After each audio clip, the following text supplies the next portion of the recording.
Hello every one. ഇന്ന് നമ്മൾ സംസാരിക്കാൻ ഉദ്ദേശിക്കുന്നത് ഫാസ്റ്റിങ്ങിൻ്റെ ഡിഫിക്കൽട്ടീസിനെ കുറിച്ചാണ്. എന്താണ് നമ്മൾ ഫാസ്റ്റിംഗ് ചെയ്യുമ്പോൾ നമ്മൾ എക്സ്പീരിയൻസ് ചെയ്യുന്ന ബുദ്ധിമുട്ടുകൾ? ഓക്കെ, ഒന്ന്, ഡെഫിനറ്റ്ലി നമുക്ക് ഹെഡ് ഏക്ക് വരാൻ ചാൻസ് കൂടുതലാണ്. രണ്ടാമത്തെ, ഡീഹൈഡ്രേറ്റഡ് ആവുക. അപ്പോൾ അതിന് നമുക്ക് ധാരാളം വെള്ളം കുടിക്കുകയാണ് വേണ്ടത്. ഓക്കെ, 2 ലിറ്റർ വെള്ളമെങ്കിലും നമ്മൾ ഡെയിലി കുടിച്ചിരിക്കണം. അല്ലെങ്കിൽ നമുക്ക് ഡീഹൈഡ്രേഷൻ വരും, നമ്മുടെ സോഡിയം പൊട്ടാസ്യം ഡിസ്റ്റർബൻസസ് വരും, നമുക്ക് ഡിസ്നെസ് വരാൻ ഫീൽ ചെയ്യുന്നുണ്ട്, ഹെഡ് ഏക്ക് വരാൻ ചാൻസ് കൂടുതലാണ്. സോ അതിനെ നമ്മൾ വെള്ളം കുടിച്ചാണ് ശരിക്കും.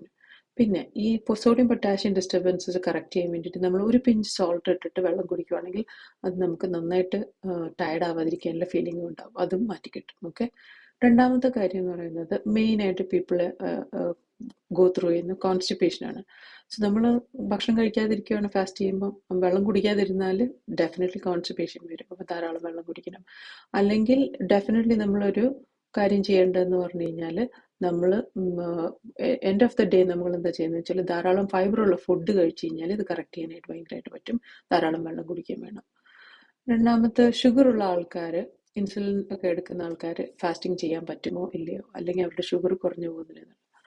ഷുഗർ കുറഞ്ഞു പോകും, പക്ഷെ അത് ഹെൽത്ത് കെയർ പ്രൊവൈഡറിനോട് ചോദിച്ചിട്ട് അവരുടെ ഗൈഡൻസോടുകൂടി മാത്രമേ ചെയ്യാവുള്ളൂ. മരുന്നെടുക്കുന്ന ആൾക്കാർക്ക് 12 മണിക്കൂർ ഫാസ്റ്റ് ചെയ്യുന്നതിൽ ഒരു കുഴപ്പമില്ല.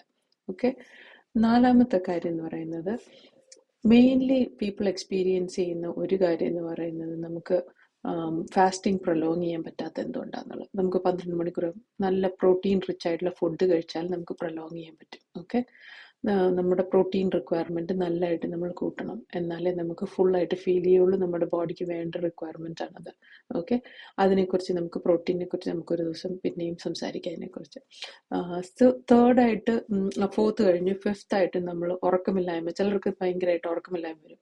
അതിൻ്റെ റീസൺ എന്താണെന്ന് വെച്ചാൽ നമ്മുടെ ബോഡിയിൽ ഇൻസുലിൻ കുറയുകയാണ്. ഇൻസുലിൻ കുറയുമ്പോൾ നമ്മുടെ ബോഡിയിൽ നോറഡ്രിനലിൻ എന്ന് പറഞ്ഞൊരു ഹോർമോൺ കൂടും.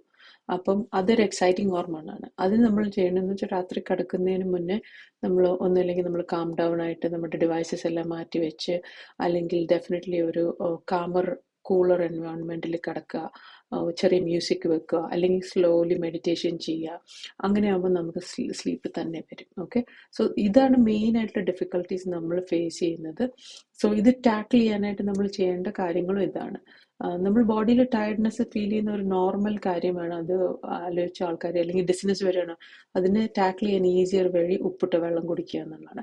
പിന്നെ ഉപ്പിട്ട വെള്ളത്തിൽ നാരങ്ങ വെള്ളമോ വല്ലതും ആഡ് ചെയ്യണോ എന്ന് ചോദിച്ചു കഴിഞ്ഞാൽ, ചെറിയ ഡ്രോപ്പ് നാരങ്ങ വെള്ളം ആഡ് ചെയ്യുന്ന വെച്ചാൽ ഒരു കുഴപ്പമില്ല, പക്ഷെ ധാരാളമായാൽ ചിലപ്പോൾ ഫാസ്റ്റ് ബ്രേക്ക് ചെയ്തെന്ന് വരും. ഓക്കെ, ഇതാണ് ഡേ 2 ടോപ്പിക്. നിങ്ങൾക്ക് ഇതിൻ്റെ ഇടയ്ക്ക് എന്തെങ്കിലും ക്വസ്റ്റ്യൻ ഉണ്ടെങ്കിൽ എൻ്റെ ഈ ഇതിന് കമൻറ്റ് ചെയ്യുക.